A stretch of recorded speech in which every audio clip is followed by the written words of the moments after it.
If you've been enjoying Phyrexia All Will Be One spoiler season so far, don't seem so surprised. It's just War of the Spark 2.0.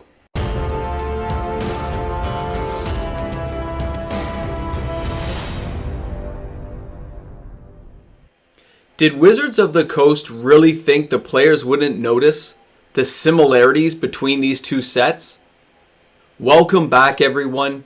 MTG Moxman here, and thanks again for hanging out with me on the channel as we break down what's going on.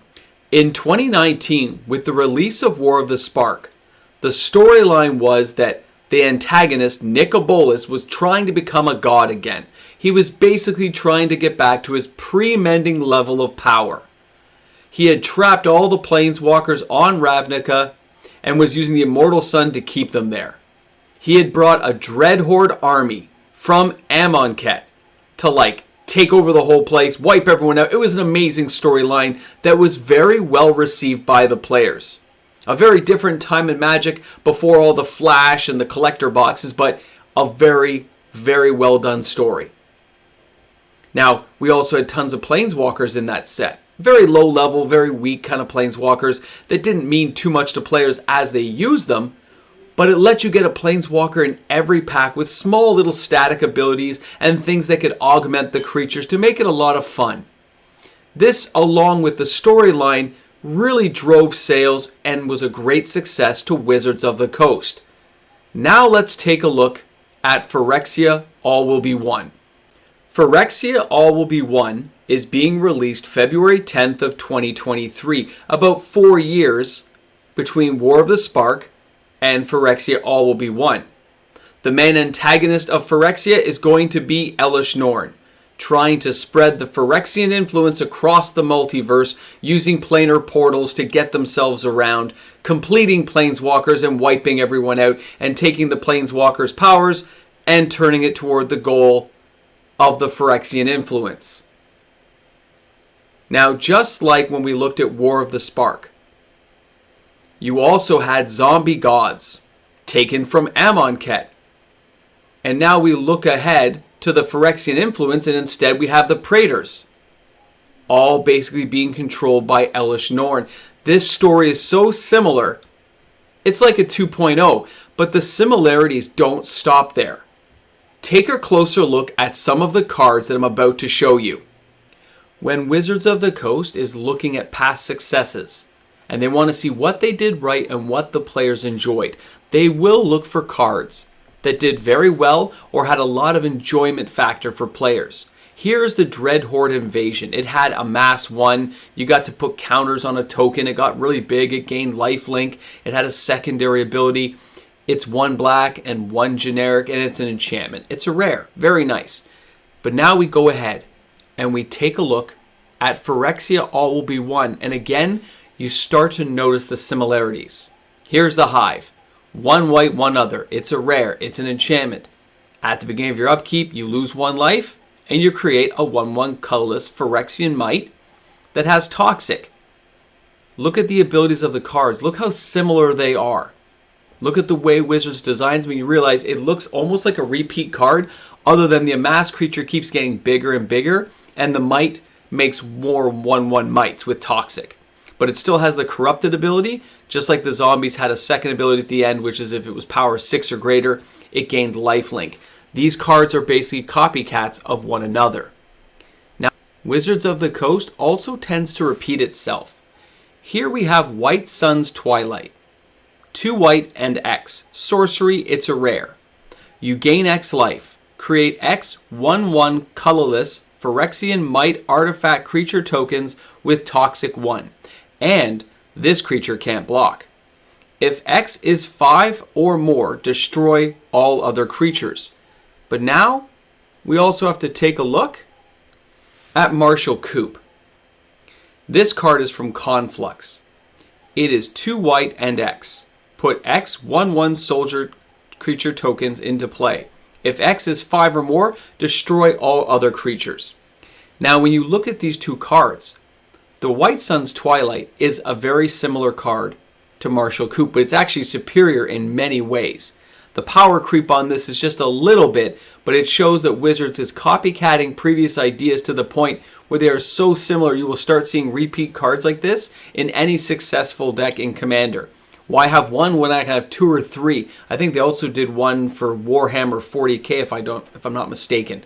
Guys, this kind of stuff is rampant now with what Wizards is doing. They are repeating ideas and copying storylines to the point there's little difference, if any. Now when we take a look at the two antagonists side by side. Elesh Norn is 1 white and 4 other for a casting cost of 5. Nicol Bolas is 1 red, 3 black, and 1 blue for a casting cost of 5. Elesh Norn is a legendary creature, Phyrexian Praetor. Nicol Bolas is a legendary planeswalker, Bolas. Nicol Bolas Dragon God has all loyalty abilities of all other planeswalkers on the battlefield.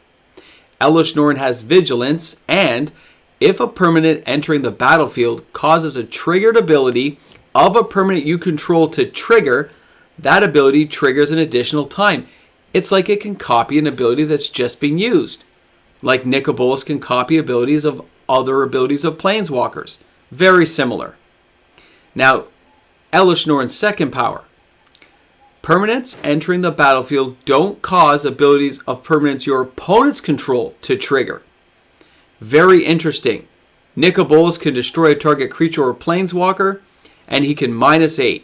Each opponent who doesn't control a legendary creature or planeswalker loses the game. That's kind of a game-ending ability if it gets that high. But look how similar some of their powers and abilities are, as well as the casting costs. These creatures are not identical, of course, but they're quite similar in what their game effects will be. When you're looking at similarities between these cards, you'll start to notice certain patterns. When we look at Liliana, the Dreadhorde General, she is a mythic, but now we're squaring her off against the Eternal Wanderer, who's a rare from Phyrexia, all will be 1. Both of them cost 6. Liliana is 2 black, 4 other.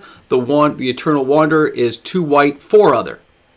Legendary Planeswalker Liliana. Legendary Planeswalker, doesn't say the Eternal Wanderer, but we get where we're going with this.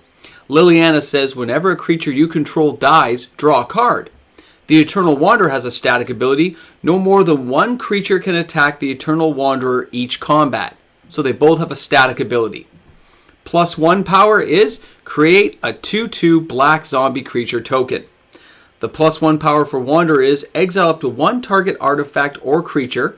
Return that card to the battlefield under its owner's control at the beginning of that player's next end step.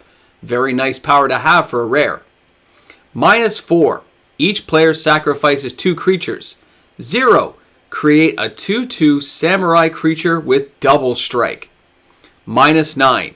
Each opponent chooses a permanent they control of each permanent type and sacrifices the rest. -4 for the Wanderer. For each other player, choose a creature that player controls. Each player sacrifices all creatures they control not chosen this way. Wow, seems kind of similar, doesn't it? These cards are all starting to look very much like one another when you put them and stack them up side by side. After the release of War of the Spark, Wizards of the Coast recognized the players enjoyed the set, fans of the game liked the storyline, they liked the creatures, the power levels, and the ideas. They took that and they marked it down in a ledger and said, where can we place these ideas again? And here we are 4 years later with Phyrexia, All Will Be One. And when you look back at sets like Hour of Devastation and Amonkhet, start thinking ahead now and look at sets like Dominaria United, Kaldheim, Kamigawa Neon Dynasty, the Praetors being introduced, the Dreadhorde being introduced, the ideas, the mechanics, they flow. Wizards wants to repeat the success, and that's what they're doing. Giving us a similar story, similar power levels, similar values that players enjoyed 4 years ago are coming back around again. I'm sure if you took a box of War of the Spark and you had a person open that box and make the best deck they could, and you took another person and they took a box of Phyrexia All Will Be One, the decks would probably match off quite nicely against each other. It'd be a great experience and a great experiment to see how it played out. Maybe I'll do it.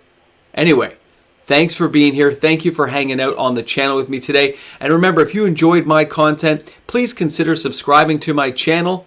For all the regular viewers out there, thanks again for tuning in. Love to see the comments in the comment section on how you guys feel these sets match up against each other. I look forward to another video with you all tomorrow. Have a great day today. Hey guys, this is that moment in time where I get to thank each and every one of the fantastic patrons on the Moxman's channel. Thanks again for that continued support you guys show me each and every month. See you guys on the live stream. Have a great one. I don't know, guys. I think it'd be pretty exciting to see Nicobolas square off against Elish Norn. Although, honestly, I think he would just step on her and she'd die. I mean, he's a giant dragon, right? Like, he'd be crazy, powerful, and tough. I'd be curious to see, though. It'd be a great epic battle. They gotta bring Nicobolas back.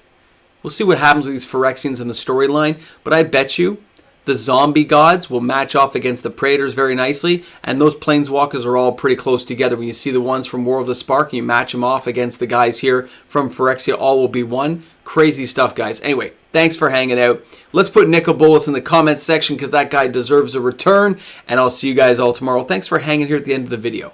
I know, you guys are here. I know you're here at the end. You're right here at the end. I'll see you guys later.